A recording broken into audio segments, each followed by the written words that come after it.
எல்லாருக்கும் வணக்கம். இன்னைக்கு நம்ம வீடியோவில் பார்க்க போகிறது வந்து பார்த்தீங்கன்னா ஃபுல்லி ஆட்டோ பைலட் கார்கள். அமெரிக்கா, யூரோப் யூனியன், மேற்கத்திய நாடுகளில் வந்து பார்த்தீங்க அப்படின்னா டாக்ஸியாகவும் ஓன் யூஸ் காராகவும் பயன்பாட்டில் இருக்கக்கூடிய இந்த மாதிரியான ஃபுல்லி ஆட்டோமேட்டிக் கார் வந்து இந்தியா போன்ற மிகப்பெரிய ஜன நெரிசல் இருக்கக்கூடிய நகரங்கள்லையும் கிராமங்கள்லையும் வருவதற்குண்டான வாய்ப்புகள் இருக்கா? அது மட்டும் இல்லாமல் இந்தியாவில் வந்து கார் பிராண்ட் மேனுஃபேக்சரான மகேந்திரா, டாடா இந்த மாதிரி நிறைய இந்தியன் பிராண்டு இருக்குது. அவங்களில் யார் இந்த ஃபுல்லி ஆட்டோ பைலட் காரை வந்து ஃபஸ்ட்டு மேனுஃபேக்சர் பண்ணி லான்ச் பண்ண போகிறாங்க? இது மாதிரியான நிறைய இன்ட்ரெஸ்டிங்கான ஃபேக்ட்ஸ் வந்து நம்ம இந்த வீடியோவில் பார்க்கலாம். மறக்காமல் நம்ம சேனலுக்கு வந்து சப்ஸ்கிரைப் பண்ணாமல் இருந்தீங்கன்னா சப்ஸ்கிரைப் பண்ணிங்க. வாங்க வீடியோக்குள்ளே போகலாம்.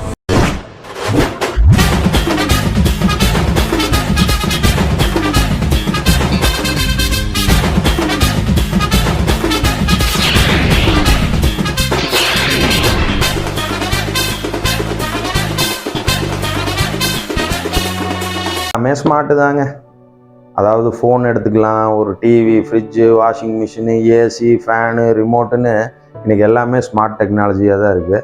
பொதுவாகவே வந்து பார்த்திங்கன்னா ஸ்மார்ட் அப்படிங்கிற ஒரு விஷயம் வந்து பார்த்திங்கன்னா நம்மளுடைய வேலையை வந்து எந்த அளவுக்கு வந்து கம்மி பண்ண முடியுமோ கம்மி பண்ணுறது தான் இதனுடைய பெயர் வந்து ஸ்மார்ட் டெக்னாலஜி. ஸோ அப்படி ஒரு ஸ்மார்ட் கார் தான் இந்த ஃபுல்லி ஆட்டோ பைலட் கார். 1945 வந்து பார்த்திங்க அப்படின்னா அமெரிக்கன் யூனிவர்சிட்டியில் வந்து நிறையா முயற்சிகள் எடுக்கிறாங்க. கிட்டத்தட்ட 10 வருடங்களுக்கு பிறகுமே வந்து பெரிய ரிசல்ட் எதுவுமே இல்லை. அதன் பின்னால் வந்து பார்த்திங்கன்னா 1970களில் அமெரிக்கன் கவர்மெண்ட் வந்து இதுக்கு சப்போர்ட்டும் பண்ணுறாங்க. ஜென்ரல் மோட்டார் இன்ஜினியரிங் வந்து சப்போர்ட்டும் பண்ணுறாங்க. இதன் பிறகு தான் ரேடார் டெக்னாலஜியினுடைய உதவியோட ஒரு ஃபுல்லி ஆட்டோ பைலட் காரை ரெடி பண்ணி ஒரு டெஸ்ட் ட்ரைவும் பார்க்குறாங்க. அப்போவும் அவங்க நினச்ச மாதிரி ஒரு சாட்டிஸ்ஃபேக்ஷன் கொடுக்கல.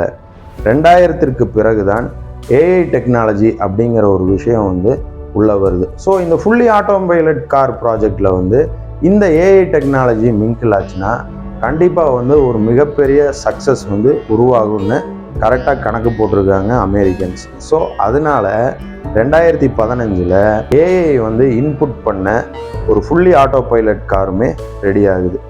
இதை பார்த்துட்டு இருக்கக்கூடிய வெளிநாடுகள் அப்படின்னு பார்த்தீங்கன்னா ரஷ்யா, சைனா, ஜப்பான் எல்லாருமே இந்த ஃபுல்லி ஆட்டோ பைலட் காரினுடைய ரேஸில் கலந்துக்கிறாங்க. ஸோ அவங்க ஒரு புது டெக்னாலஜியை கண்டுபிடிக்கிறாங்க. இருந்தாலும் முதல்ல 2017 கடைசியில் வந்து கூகுள் நிறுவனமும் வேமோ நிறுவனமும் இணைந்து ஒரு வேமோ டாக்ஸி அப்படின்னு சொல்லிட்டு ஒரு ப்ராடக்டையும் லான்ச் பண்ணுறாங்க. அது வந்து பார்த்திங்கன்னா fully auto pilot car taxi. So இந்த காரை பொறுத்த வரைக்கும் பார்த்திங்கன்னா நம்ம எங்கே போகணுமோ அங்கே புக் பண்ணிட்டோம்னா கார் மட்டும்தான் வரும். நம்ம ஏறி உட்காந்து நம்ம எங்கே போய் ட்ராப் ஆஃப் ஆகணுமோ அங்கே ஆகிக்கலாம். இதே மாதிரி அமெரிக்காவில் வந்து ஒரு ஓன் யூஸ் கார், அதாவது செல்ஃப் யூஸ் கார் வந்து நம்ம ஊரில் வந்து ஓன் போர்ட், டீ போர்டுங்கிறோம் இல்லையா, அந்த மாதிரி ஓன் போர்டில் வந்து பார்த்திங்கன்னா டெஸ்லா நிறுவனம் வந்து நிறையா முயற்சிகள் பண்ணி நிறையா ரிசர்ச் பண்ணி டெஸ்லா ஆட்டோமேட்டிக் காரை வந்து லான்ச் பண்ணுறாங்க. அது கிட்டத்தட்ட பயன்பாட்டிற்கு வந்து பார்த்திங்கன்னா 2021 தான் வருது. ஸோ அமெரிக்காவை பொறுத்த வரைக்கும் பார்த்திங்கன்னா டாக்ஸிலையும் ஃபுல்லி ஆட்டோ பைலட் கார் இருக்குது, ஓன் போர்ட்லேயும் ஒரு ஃபுல்லி ஆட்டோ பைலட் கார் இருக்குது. ஸோ இந்த விஷயம் எல்லாமே வந்து மேற்கத்திய நாடுகள்லையும் வந்து பயன்பாட்டுக்கும் செயல்முறைக்கும் வருது. இப்போ நம்ம பேசுனது எல்லாமே வந்து பார்த்திங்கன்னா இந்தியாவுக்கு வெளியில். இந்தியாவுக்குள்ளார யார் இந்த ஃபுல்லி ஆட்டோ பைலட் காரை வந்து லான்ச் பண்ண போகிறாங்க, மேனுஃபேக்சர் பண்ண போகிறாங்க? சிம்பிள் தாங்க, நம்ம மகேந்திரா தான். மகேந்திராவை பொறுத்த வரைக்கும் பார்த்திங்கன்னா எந்த ஒரு புது டெக்னாலஜி வந்தாலுமே ஃபஸ்ட்டு அவங்க தான் லான்ச் பண்ணுவாங்க.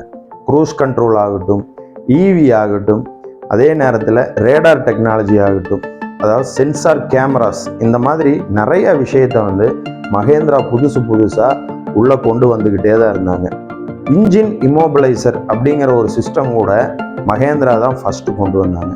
ஸோ இந்த மாதிரி நிறையா விஷயங்களில் வந்து மகேந்திரா வந்து ஒரு பயணியராக தான் இருக்காங்க. இப்படி இருக்க மகேந்திராவுக்கு ஆச்சரியமூட்டக்கூடிய வகையில் வந்து ஒரு விஷயம் நடக்குது.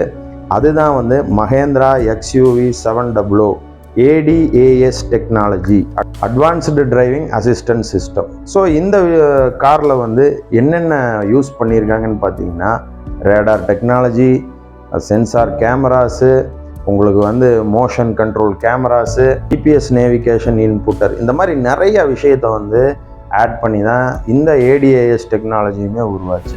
ஸோ இதையும் தாண்டி வந்து சமீபத்தில் போபலை சார்ந்த ஆட்டோனாமஸ் பசங்க வந்து 4 பேர் வந்து ஒரு பொலேரோவை வந்து ஒரு ஃபுல்லி ஆட்டோ பைலட் காராக மாற்றி அதனுடைய டெஸ்ட் டிரைவும் வந்து உங்களுக்கு வந்து நெட்டில் விட்டுருந்தாங்க. ஸோ இதை பார்த்துட்டு மகேந்திராவினுடைய எம்டியாக இருக்கக்கூடிய திரு ஆனந்த் மகேந்திரா அவர்கள் அவருடைய எக்ஸ் வலைதள பக்கத்தில் வந்து அந்த மாணவர்களை பாராட்டியும் இருந்தார். அதன் பின்னால் வந்து அவங்களுக்கு வந்து கண்டிப்பாக வந்து மகேந்திரா என்றைக்குமே வந்து ஒரு பெரிய சப்போர்ட் பண்ணும் அப்படின்னு சொல்லியிருந்தார். ஸோ இப்போ இதுலேயே நம்ம ஒரு முடிவுக்கு வந்துடலாம். ஃபுல்லி ஆட்டோ பைலட் கார் வந்து இந்தியாவில் கொண்டு வர போகிறது மகேந்திரா தான் அப்படிங்கிறது ஆணித்தனமான உண்மை. அடுத்தது வந்து பார்த்திங்கன்னா, இந்த மகேந்திரா இந்த விஷயத்தை பண்ணிட்டாங்க அப்படின்னா டாட்டா இருக்காங்க, மாருதி சுஜுக்கி இருக்குது, ஹுண்டாய் இருக்குது, அடுத்தது டைரெக்டாக டெஸ்லாவே இங்கே வரப்போகிறாங்க. ஸோ இவங்களுடைய இந்த ரேஸ் வந்து கண்டிப்பாக இருக்கும். இந்த விஷயம் எல்லாமே இப்போ நம்ம பேசிகிட்டு இருக்கிறது, இந்த வீடியோ பண்ணுறதுக்கு ஒரு முக்கியமான காரணம் இருக்குது. ஸோ எனக்குள்ளே எழுந்த ஒரு சந்தேகம்தான் இந்த வீடியோவே. இந்த கார்கள் எல்லாமே வந்து பயன்பாட்டிற்கு வந்துட்டா, அதாவது டிரைவர் அப்படிங்கிற ஒரு பொருளாதாரம், ஒரு வாழ்வாதாரத்தை நம்பியே இருக்கக்கூடிய மனிதர்கள் இருக்காங்க. அவங்களும் வந்து பார்த்திங்கன்னா இந்தியா ஃபுல்லாக டிரைவராக இருக்கிறவங்க நிறையா பேர் இருக்காங்க. ஸோ இந்த விஷயம் எல்லாமே, அதாவது ஃபுல்லி ஆட்டோ பைலட் டெக்னாலஜி அப்படிங்கிறது வந்து இந்தியாவுக்குள்ளே சர்வசாதாரணமாக வந்துட்டால் இவங்களுக்கு வேலை வாய்ப்பு அப்படிங்கிறது கண்டிப்பாக இருக்குமா இல்லை இருக்காதா? ஃப்யூச்சரில் வந்து எந்த மாதிரியான விஷயங்கள் வந்து நடக்கும்? எனக்கு தெரிய வர்றது என்னென்னா, மொத்தத்தில் அன்றாடம் இந்த டாக்ஸி டிரைவர் தொழிலை நம்பியே இருக்கக்கூடிய டிரைவர்களினுடைய நிலைமை வந்து கண்டிப்பாக கேள்விக்குறியாக தான் இருக்க போகுது. அதையும் நம்ம பொறுத்திருந்து தான் பார்க்கணும். இந்த வீடியோ உங்களுக்கு பிடிச்சிருந்ததுன்னா மறக்காமல் லைக் பண்ணுங்கள், கூடவே சப்ஸ்கிரைப் பண்ணிக்கங்க, ஷேர் பண்ணுங்கள், கமெண்ட் பண்ணுங்கள். நன்றி, வணக்கம்.